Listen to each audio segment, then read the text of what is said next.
नमस्कार, India voice देख रहे हैं आप। आपके साथ मैं हूं स्वीटी दीक्षित। शारदीय नवरात्रि का आज 9वां दिन है। यह दिन देवी के 9 स्वरूपों मां सिद्धिदात्री के देवी में समर्पित है और देश भर के मंदिरों में भारी भीड़ देखने को मिलती है और माता के जयकारों से मंदिर का कोना कोना गूंज रहा है।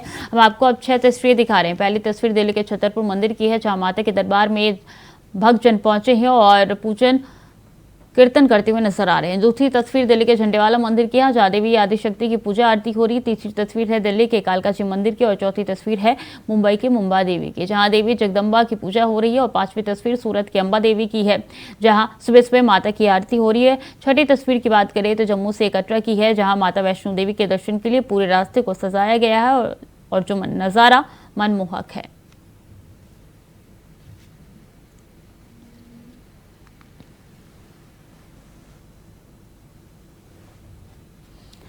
तो नवरात्र का 9वां दिन आज है और हर तरफ ये तस्वीरें निकल के सामने आ रही है, जो कि बताता है भक्तों के अंदर 9वें दिन क्या उत्साह है। और जगह जगह पंडाल भी लगा रहता है, मनमोहक सा पंडाल लगा रहता है, जहां पे घूमने के लिए तमाम भक्तजन जाते हैं और माता की आरती भी इस दौरान होती है। दर्शन पूजन भी माता का करते हैं।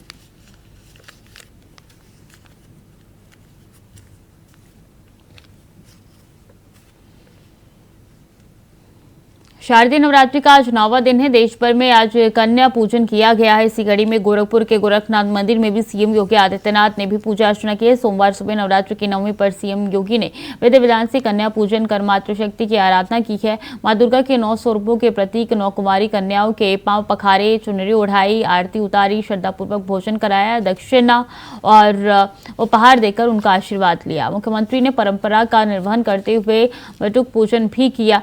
कन्या पूजन अनुष्ठान में सोमवार सुबह मुख्यमंत्री ने मठ के फर्स्ट फ्लोर पर श्रद्धालु और श्रद्धा भाव से परंपरागत रूप से पीतल के परात में चांदी के लोटे में भरे जल से 9 कुंवारी कन्याओं की बारी बारी पांव धोई। उनके मस्तक पर रोली, चंदन, दही, अक्षत, दुर्वा का तिलक लगाया, चुनरी उठाकर उपहार एवं दक्षिणा प्रदान कर आशीर्वाद लिया, आरती उतारी और फिर भोजन कराया। हम आपको अब 3 तस्वीरें दिखाएंगे और बताएंगे कि किस तरीके से इन तस्वीरों में पूजा अर्चना की गई है।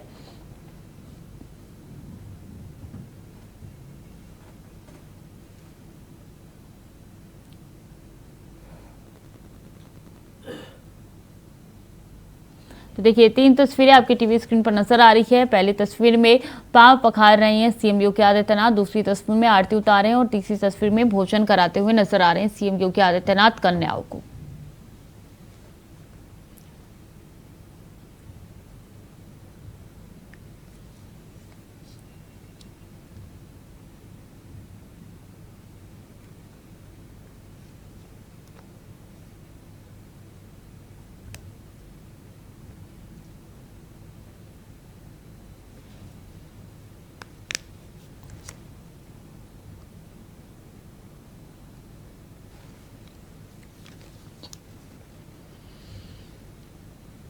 दिल्ली और मुंबई में हवा की गुणवत्ता का स्तर दिन पर दिन खराब होता जा रहा है। राष्ट्रीय राजधानी में समग्र AQI कल गिरकर बहुत खराब श्रेणी में आ गया। सफार के सुबह 6:30 बजे के आंकड़ों के अनुसार वर्तमान में राष्ट्रीय राजधानी में वायु गुणवत्ता सूचकांक 313 AQI के साथ बहुत खराब श्रेणी में बनी हुई है। मुंबई में वर्तमान वायु गुणवत्ता 127 AQI के साथ मध्यम श्रेणी में दर्ज की गई है। BMC ने भी बिगड़ते वायु प्रदूषण को रोकने के लिए गाइडलाइन जारी की है, जबकि दिल्ली में ग्रैप 2 लागू किया गया है।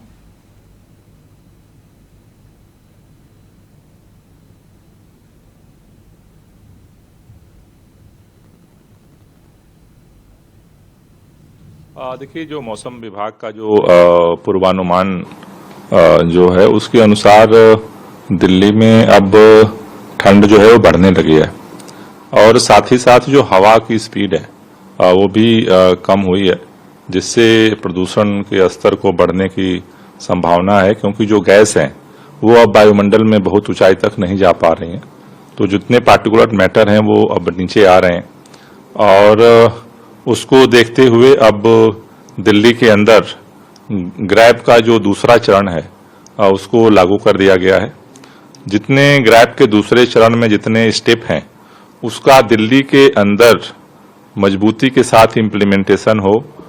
इसके लिए जितने संबंधित विभाग हैं उनके अधिकारियों को आज दिल्ली सचिवालय में उनकी मीटिंग बुलाई गई है, जिससे कि उसकी कार्ययोजना बनाई जाए और मजबूती के साथ ग्रैब के जो नियम हैं उनको दिल्ली के अंदर लागू किया जा सके, जिससे कि जो चूंकि मौसम तो अपने हाथ में नहीं है, लेकिन जो सोर्सेज हैं उनको कंट्रोल किया जाए, जिससे कि जो सेहत पे असर पड़ता है वो कम से कम हो सके। देखिए, जो ग्रैब 2 का जो चरण होता है उसमें मुख्य तौर पर जो वाटर स्प्रिंकलिंग है, सफाई है, जो इस तरह के जो अभियान चल रहे थे उसको और तेज किया जाएगा। साथ ही साथ उसके तहत जैसे बसें हैं, मेट्रो है, उसकी फ्रीक्वेंसी बढ़ाने का उसमें प्रावधान है। साथ ही में जैसे पार्किंग शुल्क है उसको बढ़ाने का प्रावधान है, जिससे कि गाड़ियों जो है कम सड़क पर आए। उसके अलावा जैसे अब चूंकि ठंड बढ़ गई है तो ठंड बढ़ने का मतलब यह है कि अब धीरे धीरे लोग अलाव जलाना शुरू करेंगे। तो ग्रैब 2 के तहत जो RWA के लोग हैं वो अपने गार्ड्स को इनको जो है हीटर प्रोवाइड करें, जिससे कि वो अलाव जलाने की तरफ न जाए। तो ये प्रावधान अब ग्रैब 2 के तहत जो है वो इम्प्लीमेंट करने की तरफ हम लोग बढ़ेंगे। वो उसके लिए अभी जैसे मैंने कहा कि 12 बजे सचिवालय में सभी विभागों की मीटिंग बुलाई गई है कि इसको कैसे जो है उसको और मजबूती के साथ इम्प्लीमेंट किया जाए। देखिए, हमने सभी राज्यों के जो पर्यावरण मंत्री थे, केंद्रीय पर्यावरण मंत्री थे, उन सबके सामने हमने अपनी बात रखी और केंद्रीय पर्यावरण मंत्री ने और सभी जो मंत्री थे उन्होंने आश्वासन दिया कि उस पर हम लोग कार्रवाई करेंगे। अभी 1-2 दिन में थोड़ा सा और आकलन हो पाएगा कि वो कितना ज्यादा उस पर अमल हो रहा है। नहीं, पराली तो देखो हर साल जलती है। हम तो इतनी ही उम्मीद कर रहे हैं कि इस बार हरियाणा, पंजाब में पिछले साल से पराली जलने की घटनाएं कम हों, क्योंकि पराली ज्यों-ज्यों कम होगी उसका अब चूंकि अब अगर आप देखो तो अब ये दशहरा, दिवाली, पराली, अब ये तीनों का जो अब जंचर है वो समय आ गया है। तो अगला जो 15-20 दिन है वो निश्चित रूप से क्रूशियल है दिल्ली के लिए, और हम सबकी कोशिश यही है कि जितना पहले की तुलना में हम थोड़ा और बेटर कर पाएं। जैसे अगर देखें पूरे साल का अगर AQI देखें तो पिछले सालों की तुलना में इस बार AQI काफी अच्छा रहा है। इस बार प्रदूषण का स्तर कम हुआ है। अगर हम देखें तो 2015 में 109 दिन ऐसे होते थे जिसमें एयर क्वालिटी अच्छी होती थी। पिछले साल वो 163 तक पहुंचे थे। इस साल 200 से ज्यादा हो चुके हैं। उसी तरह से ये जो 1 महीने का जो समय है, इसमें हमारी कोशिश यही है, हम केंद्र सरकार से भी, सभी राज्यों से भी हम चाहते हैं कि सबका अगर हमें सक्रिय सहयोग मिले, जिससे कि जो प्रदूषण की समस्या है, इस बड़ी समस्या से हम सब मिलकर के जो है लड़ सकें और इसे और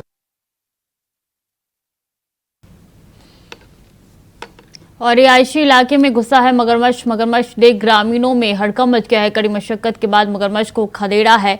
बता दें, नांगल थाना क्षेत्र के गांव हरचंद्रपुर का ये मामला है, जहां से निकल के सामने आया है। बिजनौर में रिहायशी इलाके में मगरमच्छ घुस चुका है। तस्वीरें आप तक पहुंचा रहे हैं। रिहायशी इलाके में मगरमच्छ घुसा है और मगरमच्छ देखकर ग्रामीणों में हड़कंप मच गया है और आनन फानन में वन विभाग को इसकी सूचना दी गई है। तो कड़ी मशक्कत के बाद मगरमच्छ को खदेड़ा गया है। तो देखिए किस तरीके से मगरमच्छ घुसा है और ये तस्वीरें आप तक पहुंचा रही हैं। रिहायशी इलाका ये माना जाता है जिसमें मगरमच्छ घुस चुका है और तस्वीरें आप तक पहुंचा रहे हैं। रात के समय में ये मगरमच्छ घुसा है, जिसके कारण लोगों में हड़कंप मच गया है और इन मगरमच्छ को खदेड़ा जा रहा है।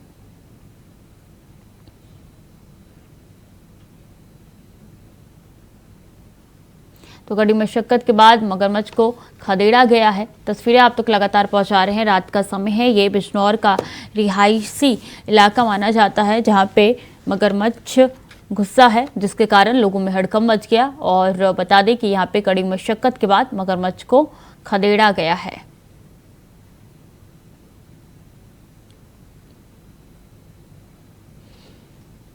रायबरेली की फिरोज गांधी डिग्री कॉलेज की छात्रा मिशन शक्ति अभियान के तहत 4 घंटे के लिए प्रभारी कोतवाल बनी।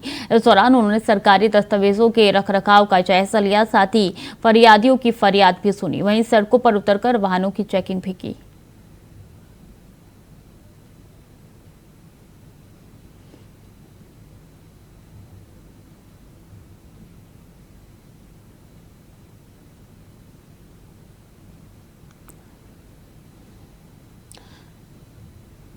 तो रायबरेली में यहाँ पे छात्र जो है वो सड़कों पर जाके वहाँ चेकिंग कर रही है। और ऐसे में बता दें, मिशन शक्ति के तहत कोतवाल बनी है खुशी सिंह, और तस्वीरें आप तक पहुँचा रही किस तरीके से वाहनों की चेकिंग की जा रही है और यहाँ पे फाइलों का जायजा भी उनकी तरफ से लिया जा रहा है। इसी के साथ बता दें कि क्या काम हो रहे हैं ये भी उनकी तरफ से सुनिश्चित किया जा रहा है।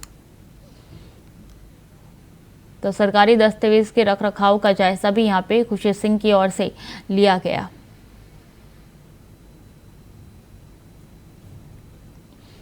गाजियाबाद के महमदूपुर गांव में 40 साल शख्स की गोली मारकर हत्या कर दी गई है और ये मामला जो है वो निकल के सामने आया है। बता दें कि परिजनों ने गांव के प्रधानपति कपिल पर हत्या का आरोप लगाया है। चुनावी रंजिश के कारण परिजनों ने प्रधानपति पर हत्या का आरोप लगाया है। इस दौरान सूचना मिलते ही मौके पर पहुंची पुलिस ने मामला दर्ज कर आगे कार्रवाई शुरू कर दी है।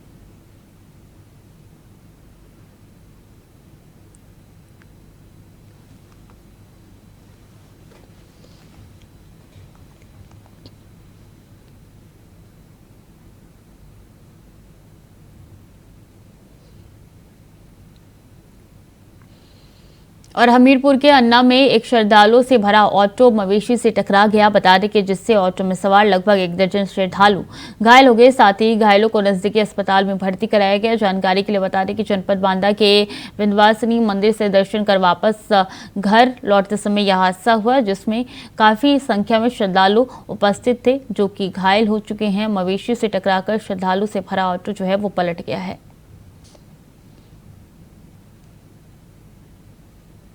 रायबरेली में लगातार तेज रफ्तार का कहर देखने को मिला। बता दें कि रायबरेली से लाइव हादसे की तस्वीरें सामने आई है, जिसमें बाइक सवार 2 युवकों की मौके पर ही दर्दनाक मौत हो गई और अनियंत्रित कार ने बाइक सवार को टक्कर मार दी, जिसके बाद बाइक सवार 2 युवकों की मौके पर ही मौत हो गई। तो तस्वीरें आप तक पहुंचा रहे हैं जो बता रहे किस तरीके से भयानक हादसा। ये देखिए यहाँ पे ये हादसा कितना भयावह है, तस्वीरों के माध्यम से साफ तौर पर नजर आ रहा है। और इससे बाइक सवार युवक जो 2 थे उनकी मौत हो गई।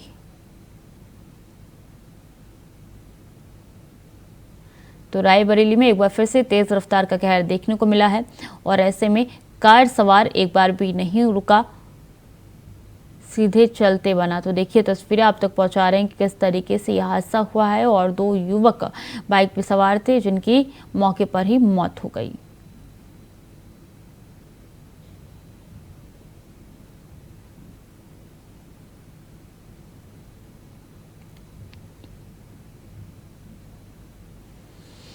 दिल्ली सीएम अरविंद केजरीवाल ने रविवार को सराय काले खां फ्लाईओवर एक्सटेंशन का उद्घाटन किया। इस मौके पर उन्होंने कहा कि आज से सराय काले खां फ्लाईओवर एक्सटेंशन शुरू हो जाने से लोगों को छुटकारा मिलेगा जाम से। उन्होंने कहा है कि हमारी सरकार तेजी से विकास कार्यों में जोर दे रही है। सीएम केजरीवाल ने इस मौके पर लोगों को संबोधित करते हुए कहा है कि सराय काले खां में 620 मीटर का फ्लाईओवर बना है।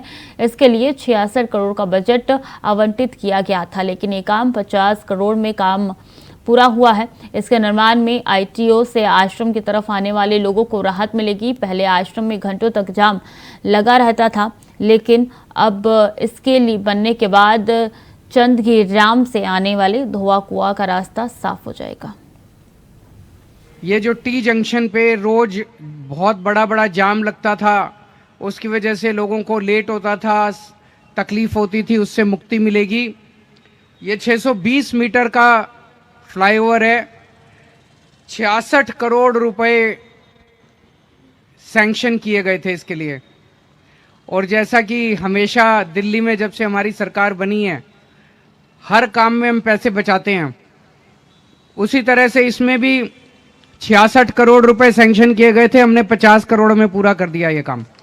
अगला कदम जो हम उठा रहे हैं कि दिल्ली में जिन जिन इलाकों में जिन जिन पॉइंट्स के ऊपर ज़्यादा ट्रैफिक होता है, जाम होता है, उनको स्टडी करके, एक एक पॉइंट को स्टडी करके वहां पे कहीं यू टर्न बनाने की जरूरत है, कहीं फ्लाईओवर बनाने की जरूरत है, कहीं कुछ करने की जरूरत है, उसका एक पूरा स्टडी कर रहे हैं ताकि दिल्ली में कहीं भी जाम ना लगे और बिना जाम के हमारी दिल्ली को जाम मुक्त बनाया जा सके। आपको लोगों की जानकारी के लिए बता दूं, 1947 से लेके आज तक 75 साल में दिल्ली में 102 फ्लाईओवर और अंडरपास बनाए गए हैं। कितने बनाए गए हैं? 102। और उनमें से पिछले 8 साल में आम आदमी पार्टी की सरकार में 102 में से 30 फ्लाईओवर और अंडरपास आम आदमी पार्टी की सरकार में बने हैं। तो जितना काम 75 साल में जितना काम हुआ उसका 30% काम मात्र 8 साल के अंदर हुआ है। यह कोई छोटी बात नहीं है।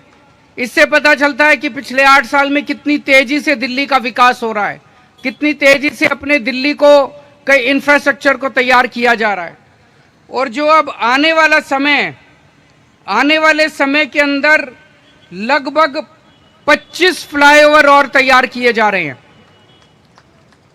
25 फ्लाईओवर और 9 फ्लाईओवर ऐसे हैं जिनका कंस्ट्रक्शन अभी चल रहा है, अंडर कंस्ट्रक्शन है, और 16 ऐसे हैं जिनकी अप्रूवल ली जा रही है, अप्रूवल की स्टेज पे। तो 25 अगले कुछ सालों में 25 और बन जाएंगे, तो 125 के करीब फ्लाईओवर हो जाएंगे, जिसमें से 50% फ्लाईओवर आम आदमी पार्टी की कुछ सालों की सरकार के अंदर और बाकी 50% पुरानी सारी सरकारें मिला के जितना काम उन्होंने 70 साल में किया, उतना काम हम लोगों ने 8 साल 10 साल के अंदर हम करके दिखा देंगे। संभल में पुलिस ने राकेश हत्याकांड का चौंकाने वाला खुलासा किया, जहां मां बाप के तलाक के बाद बाप से मां को संपत्ति दिलाने के लिए नाबालिग पुत्र ने अपने 2 साथियों के साथ खूनी साजिश रचा था, जिसमें पिता को मौत के घाट उतार दिया। फिलहाल पुलिस ने हत्यारोपी नाबालिग पुत्र और उसके 2 साथियों को गिरफ्तार कर लिया है। तो 2 साथियों के साथ खूनी यहाँ पे साजिश जो है वो रची गई है और नल और रिश्तों को शर्मसार किया गया है। यहाँ पे बता दें कि एक बेटे ने अपने खुद ही के परिवार के खिलाफ खूनी साजिश रची है 2 साथियों के साथ मिलकर, और ये खुलासा संभल में हुआ है। पुलिस ने खुलासा किया है और तीनों हत्यारोपियों को गिरफ्तार कर लिया है। मां को संपत्ति दिलाने के लिए बेटे ने यह हत्या किया है और ऐसे में पुलिस ने इस मामले का खुलासा कर दिया और 2 साथियों के साथ खूनी साजिश जो रची गई थी बेटी की तरफ से, वो पुलिस ने खुलासा करते हुए बेटे को और उनके 2 साथियों को गिरफ्तार कर लिया।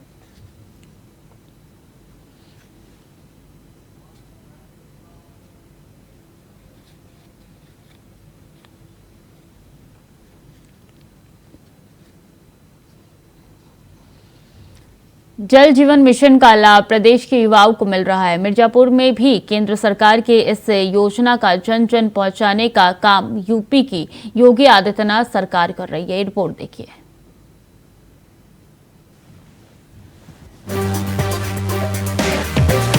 जल जीवन मिशन के तहत देश भर में लोगों को पेयजल पहुंचाने के काम हो रहा है। वहीं यूपी में भी योगी सरकार पीएम मोदी के इस विजन को रफ्तार देने का काम कर रही है। सीएम योगी के नेतृत्व में इस योजना को लेकर धरातल पर तेजी से काम हो रहा है, जिस कारण लोगों को योजना का लाभ मिल रहा है। योजना के तहत मिर्जापुर में 9 ग्राम समूह में ये परियोजना चलाई गई, जो अब तक 1634 गाँव में 99% काम हो रहा है और अब तक 588 गाँव में जल जीवन मिशन के तहत लोगों को लाभ मिल रहा है। यहाँ पर लगभग जो है वो 1634 राजस्व गाँव जो हमारे हैं, उनमें 3,49,966 घरों में हर घर नल का कनेक्शन किया गया है और इन 1634 गाँव में हमारी जो functional house hold tap connection है वो हम लोग लगभग 99% पूरे कर चुके हैं और इनमें से 500 गाँव में हमने जलापूर्ति भी प्रारंभ कर दी है। शेष गाँव में भी शीघ्र ही जलापूर्ति भी प्रारंभ हो जाएगी। योजना का लाभ मिलने से लाभार्थी गदगद हैं और सरकार का आभार जता रहे हैं। सब बहुत अच्छा मिलता है, बहुत बढ़िया है। ये जल भी अच्छा है अच्छा, जब से नल लगा है आपके जीवन में क्या बदलाव आया? हाँ साहब, बहुत शरीर के स्वास्थ्य के लिए, बड़ा पेट के इलाज के, गर्मी शरीर के, और सब कुछ अच्छा है। हाँ। सीएम योगी की लोक सेवा का फायदा आज प्रदेश के हर एक व्यक्ति को मिल रहा है। उत्तर प्रदेश के हर एक घर तक योजना का लाभ पहुंच रहा है, जिससे प्रदेश में शुद्ध पेयजल की बयार बह रही है और लोग पीएम मोदी और सीएम योगी का गुणगान कर रहे हैं। Bureau report, India voice.